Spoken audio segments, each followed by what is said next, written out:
The archaeological record isn't what some people think. There are those who believe that archaeology holds mysteries and secrets to a suppressed past. Could alternative archaeology be uncovering these curiosities? Or can science and archaeology explain the seemingly unexplainable? We've made it our mission to look into the claims of alternative archaeology and evaluate the evidence they present. We'll compare it to actual scientific archaeology and see which can give us a more realistic interpretation of the past. I'm professional archaeologist Sarah Head, and this is Forensic Cat Inspector Bradnir Thrandrell.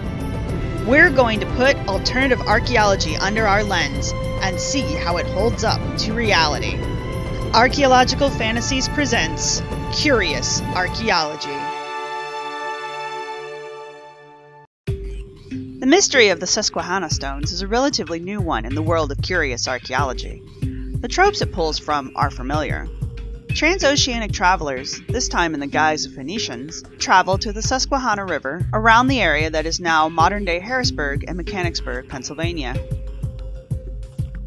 Why they would come here, or what they did, is unclear, as they left no trace of their presence beyond a now hidden collection of stones that some claim have Phoenician script on them. These stones lay unnoticed by anyone until sometime in the early 1940s, when William W. Strong, a retired physicist, came upon them along the Susquehanna River just outside of Harrisburg, the capital of Pennsylvania. Strong was drawn to these stones because of the deep overlapping lines in them and named them accordingly, X stones or double X stones. Strong wasn't really sure what to make of these markings at first until his mailman, Joseph Ayub, mentioned that they looked a lot like Phoenician writing. Strong decided to send photos of the stones to a university in France. We don't know who looked at them exactly, or why Strong picked France of all places to send something with Phoenician writing on it, but supposedly the university wouldn't rule out the possibility that it was Phoenician writing, but they didn't confirm that it was either. Encouraged by this non-committal answer, Strong and Ayub went to brainstorming about why Phoenicians would have come all this way to the middle of Pennsylvania. Strong and Ayub decided that these Phoenicians were here looking for raw materials to fuel their metallurgy workshops back home in the Carthaginian region of West Africa and the Mediterranean. One could only assume Strong decided on all this from his attempts at translating the Susquehanna Stones. Strong was not an expert in this language and was self-taught. He claimed to have translated some 70 names from the stones that included captains, deities, and city names. Strong's attempts at proving the presence of Phoenicians did not impress the archaeological community at the time, especially after Strong admitted to enhancing the lines of the stones by chipping them out. He also never recorded the stones in situ and did keep notes about the locations of his discoveries. Strong did receive some feedback from academia, but none of it backed up his and Ayub's theories. It was agreed that the marks were possibly man-made, but were most likely the result of farming equipment and natural processes like tree roots and natural flaws in the rocks. After Strong's death, his son, Dr. Albert Strong, tried to place the stones with the university, but none would accept them. Finally, in 1964, the then state archaeologist John Widoff investigated the stones, finding evidence of recent metal filings inside some of the marks. With this final bit of dissent, Dr. Strong sent half of the stones to the New England Antiquities Research Association, who were the only organization willing to take the stones, and left the rest in the family barn. Here the stones lay until 1975, when a new twist was added to the stones. Dr. Barry Fell, a marine biologist and self-proclaimed epigrapher, decided to try his hand at translating the stones. He decided that some of the markings were indeed the Phoenician alphabet. However, Fell decided the rest was Iberian script, and Strong had stumbled onto a late Bronze Age necropolis that was the remains of an Iberian settlement. Fell gives no explanation why Iberian Basque peoples would have come all the way to Pennsylvania. But in 1987, Fell revised his translations, deciding that they were probably 17th century Native American farming plot markers, and that the local Susquehannock Iroquois were using the Iberian script because their ancestors had learned it from the original Bronze Age settlers and passed it down.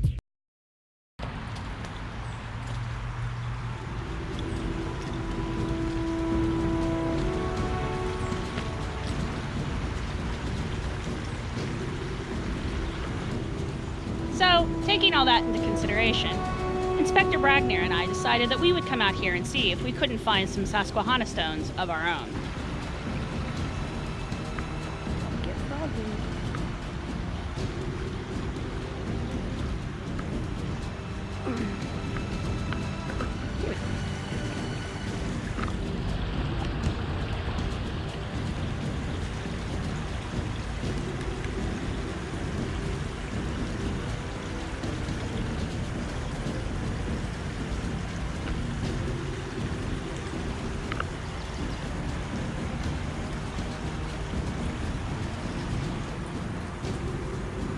Finding anything, kiddo? Did you find something? Did you find some markings? Good boy. Good boy. Some more stuff over there?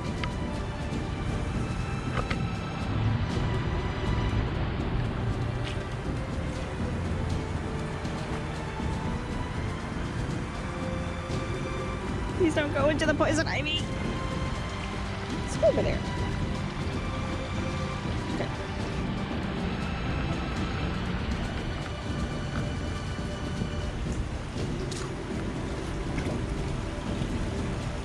Nope.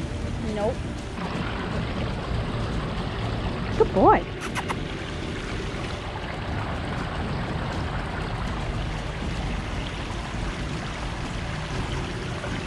Inspector Bragner is not overly thrilled with the creek.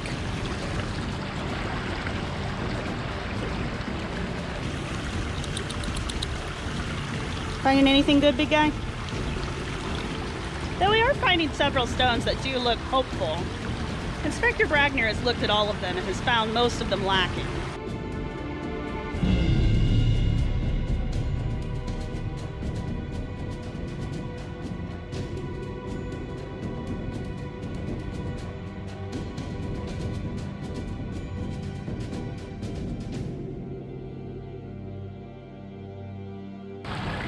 What do you think, buddy?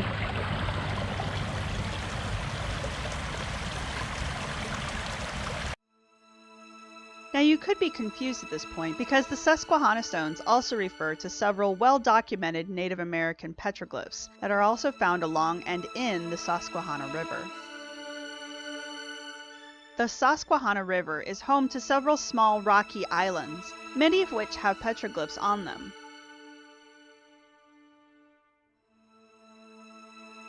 Little Indian Island is probably the best known for these petroglyphs and one of the few locations that still has them in situ.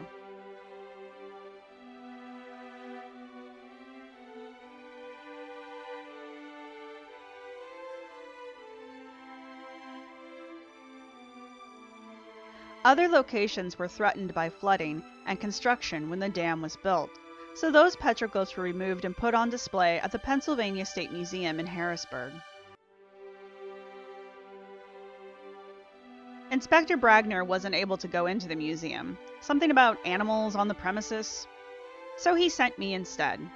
I was able to look over the petroglyphs on display and compare them to the Susquehanna stones Strong and Fell believed they had translated.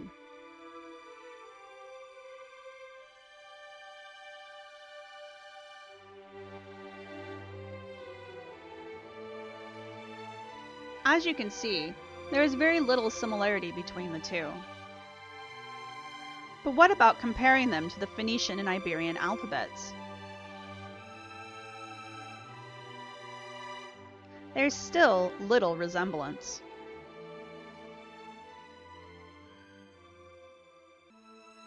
So with all of this, do we think that William Strong was trying to perpetrate some kind of hoax on the academic community? No, I don't think so. I think Strong saw some really neat rocks, he picked them up, and with the suggestions of his mailman began to see Phoenician letters. I think Barry Fell sees a lot of things in a lot of rocks. I think it's interesting that one man saw Phoenician and the other man saw Iberian script, and I think the fact that both of them claim that they were able to reliably translate both of those says a lot about the reliability of the script on the rocks in the first place. Does a hoax have to be purposeful to be an actual hoax? I kind of feel that way, but the problem with the Susquehanna Stones is other people have picked them up and run with them. Fell was just the first person to come along and rediscover the Susquehanna Stones and decide to retranslate them. There are still pockets on the internet and in alternative archaeology today that use the Susquehanna Stones as evidence of Phoenicians or transoceanic travelers coming to America in the very, very early days of America. The implications of these early peoples coming to America and the ignoring of the presence of Native Americans in the area at that time causes a lot of problems that archaeologists are still trying to address.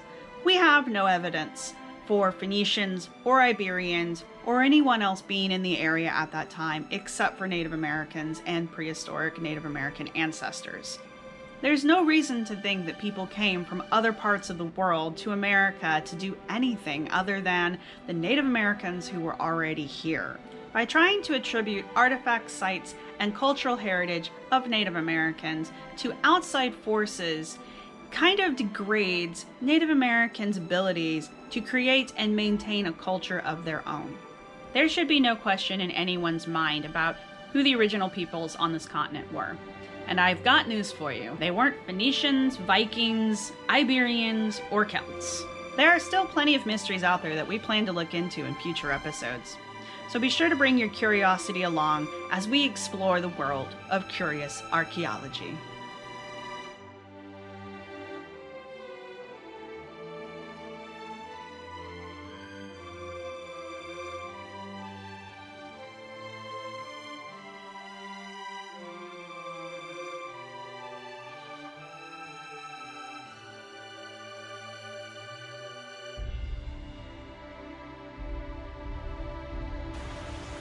Do you really want to get in the water?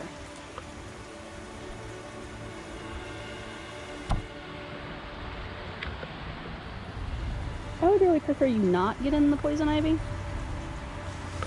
Yeah. Where are you going, kiddo?